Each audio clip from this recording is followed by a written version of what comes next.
Hi, welcome to Rekha tips channel. இன்றைக்கி நம்ம சேனலில் பசலைக்கீரை கூட்டு தான் பார்க்க போகிறோம். என்னுடைய சேனலை நீங்கள் ஃபஸ்ட் டைம் பார்க்குறீங்கன்னா சப்ஸ்கிரைப் பண்ணிவிடுங்க. அப்போ தான் நான் நெக்ஸ்ட்டு போடுற வீடியோ எல்லாமே உங்களுக்கு நோட்டிஃபிகேஷனாக வரும். பசலைக்கீரை கூட்டு செய்கிறதுக்கு தேவையான பொருட்கள்: தோரம்பருப்பு, சிறுபருப்பு, தக்காளி 1. பசலைக்கீரையை நல்லா க்ளீன் பண்ணி வாஷ் பண்ணி எடுத்துக்கோங்க. ஸ்டவ் ஆன் பண்ணிக்கலாம்.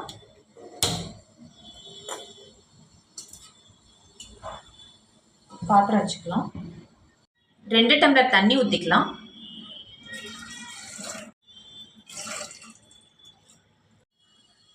தோரம்பருப்பையும் சிறுபருப்பையும் நல்லா வாஷ் பண்ணியாச்சு. இதில் போட்டுக்கலாம்.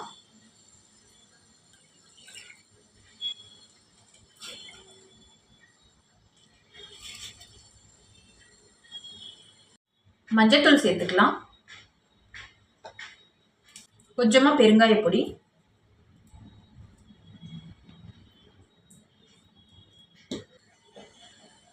நல்லா மிக்ஸ் பண்ணிக்கலாம். பருப்பு நல்லா வேக விடணும். இப்போ க்ளோஸ் பண்ணிக்கலாம்.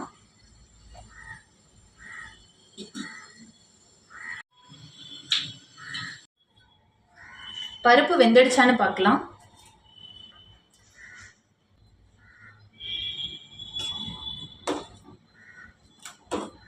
பருப்பு பாதி அளவு வெந்துடுச்சு. இப்போ நம்ம கீரை சேர்த்துக்கலாம். பசலைக்கீரையை நல்லா வாஷ் பண்ணியாச்சு. இப்போ கீரையை சேர்த்துக்கலாம்.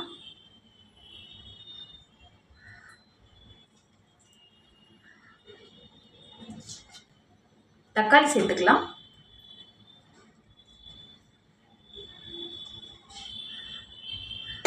கொஞ்சமாக உப்பு சேர்த்துக்கலாம்.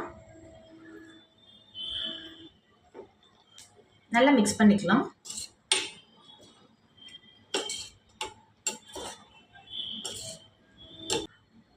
கீரை பருப்பில் நல்லா வேகணும். இது ஒரு 10 மினிட்ஸ் நல்லா வேக விடலாம். கீரை வெந்துடுச்சான்னு பார்க்கலாம்.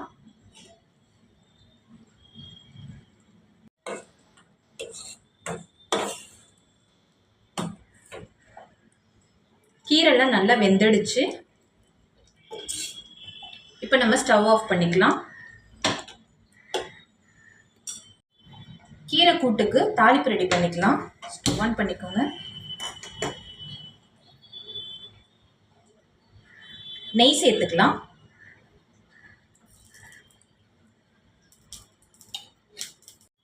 நெய் உருகிடுச்சு. கொஞ்சம் சீரகம் சேர்த்துக்கலாம். காஞ்ச மிளகாய் சேர்த்துக்கலாம். ஸ்டவ் ஆஃப் பண்ணிக்கோங்க.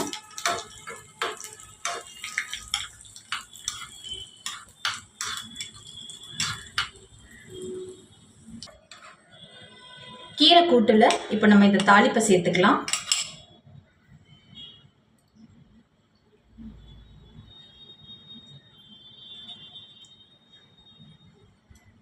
கீரை கூட்டில் தாளிப்பு சேர்த்துட்டோம். இப்போ மிக்ஸ் பண்ணிக்கோங்க. பசலைக்கீரை கூட்டு ரெடி ஆகிடுச்சு. இதை ட்ரை பண்ணி பாருங்கள். ரொம்ப டேஸ்டியாக இருக்கும். மறக்காமல் ரேகா டிப்ஸ் யூடியூப் சேனலை சப்ஸ்கிரைப் பண்ணிவிடுங்க. பாய்.